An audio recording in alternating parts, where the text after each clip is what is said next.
Welcome to hole number 1 of the 4th of July tournament. Now, playing here on a bunch of different courses. Marlin and an extra mile here on hole number 1. And I'm going to use like 3 top and 1 bar of left spin with the top of that red ring roughly touching the top of the rough. And that blue ring on the left, you can see it's sort of about halfway into the rough.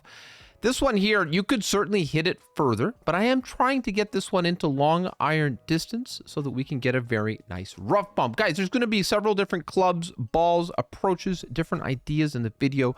I just want you to play the game the way that's fun for you. So I'm not saying this is the only way or the best way. It is a way. It's one that worked out for me in my practice round, trying to have a good time. So roughly at mid distance here, as you can see. And typically I'll play this one on a base level of no spin. But with this wind, we need about 1 bar of top spin. And I have the top of the yellow ring at the top of the rough. I know you might not want to do this kind of fancy rough bump. I just think this is the best chance to get it to drop. You could just do some backspin here. You could play like a Saturn or maybe your backbone, whatever you like. Or if you've got really crazy tailwind, you can sometimes send this one further to the green. I just think in general, in an all-around case, this is the kind of shot that once you get comfortable with, give it a practice or two, it's going to give you a very, very good possibility to get it to go down. This one comes in just about, not quite, but in the tournament situation, you can practice the wind and we can get this one dialed in. Hole number 2. Now, this par 4 does offer some difficulty. You have to be very, very careful. I set up at the top of the +0 with the yellow ring touching the rough on either side of the fairway here, applying 1 bar of backspin and about 1.5 to 2 bars of right spin here, depending on the wind, of course, that you're facing. I'm going to adjust this shot 10% max, which sometimes can be into the trees. You might need to pull it, but this one, there's just a little gap. It gives me a way to get it through. So cleanly here, you'll see that nice adjustment. Now, at the last moment, I apply a little inner wall right curl, just like that, just to keep this one in line and to try to give it a good angle of approach on the second shot. Make sure you take a practice on this hole. This one can be very, very difficult, and it requires you to be paying big time attention. Now, second shot, I'm going to be using a long iron once again. And this one here, it's a finicky shot. Some people try to rough bump it directly up there. I've tried it. It's not as good as I'd like it to be. I tend to apply 3 bars of backspin, and I have anywhere from the bottom of that, the top of the yellow ring up to the top of that red ring at the top of the rough, depending on the wind. Here, in this situation, I'm going to have about half that red ring in the rough, and I'm just going to try to hit perfect. This one, it comes in so nicely, and it makes you really think you can drop it every time. And you can, but you're going to have to work at it. Get those tweaks just about. It gives us a very good look, though. It's interesting having all these par 4s, but hole number 3 does offer us a decent chance here to get it close. But you're going to really prefer tailwind on this hole to try to send it.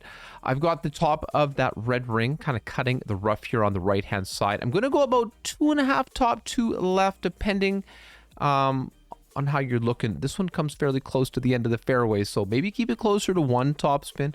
The idea here is I'm just trying to give myself a short iron play. Now, a lot of people are going to suggest a rough bump here, but I don't know, most rookie bags, you're going to have to use the runner.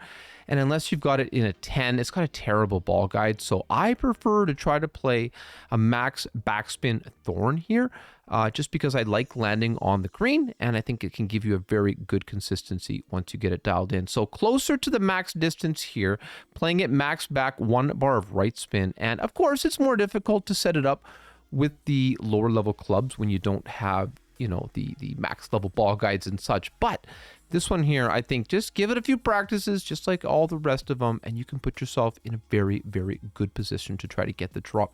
I think this hole is actually going to be one of our better opportunities on the first few anyway, and something that is worth your practice tokens. And again, I'm not saying this is the only way. This is just one way that I find it. Getting close, making a very good effort, and seeing if I can do the best I can. Hole number 4, this one in rookie is very, very nice. Even in a bad wind, you can set it up here at the top of the +10 with half the red ring in the right rough. And then you could switch to like a Zerk if you really had to with a lower level EM or something. But as you can see, this one here, even with a bad wind, I'm giving it 4.5 back, 2 bars of right spin. We're going to adjust this one 10% max. Now, every circumstance, you're going to try to get this one to land on the green. This one here is just on the edge of the green, and I just want you to see how close and straightforward this one is. 3/4 ball, right curl, and this one should get you very, very close. I just needed a little couple of tweaks more over power here, and this would have been on even cleaner, but nonetheless, sets you up for a simple shot. Tap it down there and get yourself an eagle.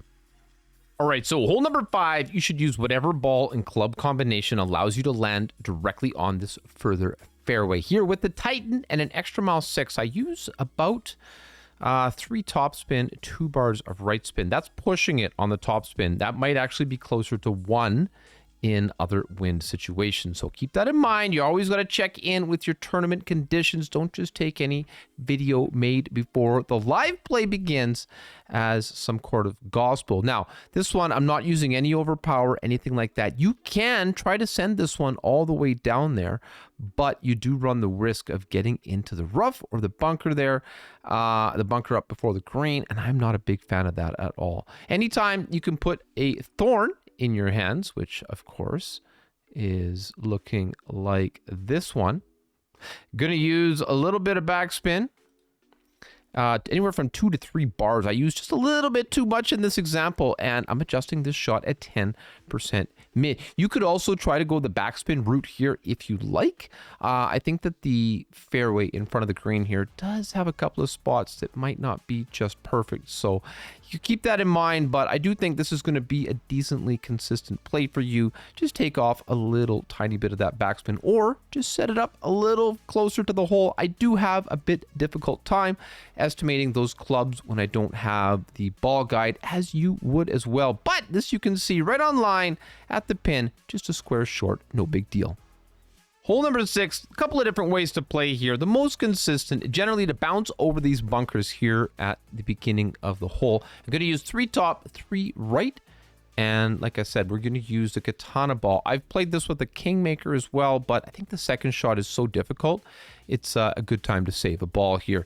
I'm going to adjust 10% max, and we're going to use max right curl, which is about 3/4 of a ball, depending on the level of your club. Again, if you have like an APOC 7 or something, just send this baby down the right-hand side and get it as close as you possibly can. However, if you're looking for a straightforward and reasonably consistent approach, I think this is one that can be replicated by basically everyone. Second shot with the sniper here, and this shot plays uphill for some reason. It's just kind of how it goes. So negative 10% max is sort of the base adjustment that I think you should work with. I use about a bar of back, a bar of right, and I leave it like 1, maybe 2 green squares short here.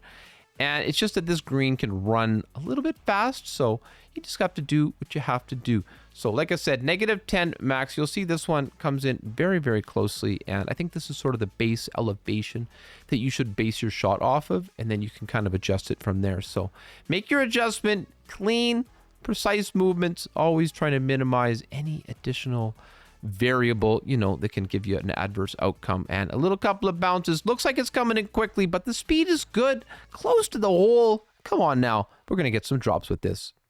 Hole number 7, this to me is such a classic hole. I'm setting up with the Quasar and an extra mile 6. I'm going to use anywhere from 0 to 2 bars of top spin here and 2 bars of right spin. I'm at max distance with about half that red ring in the rough on the right.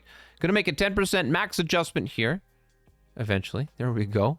And you're going to use about 3/4 of a ball of right curl. Guys, if you're enjoying the video, please don't forget to hit that thumbs up button. Subscribe to the channel. Always bringing you Golf Clash content, trying to have a little fun with it, keep you learning, but also get you winning. So, like I said, 3/4 ball curl there, and this one should come in, I don't know, I forget the exact number here, but somewhere before the end of the fairway here, but near the end, so that you can leave yourself in a nice short iron range. So thorn is the play for me.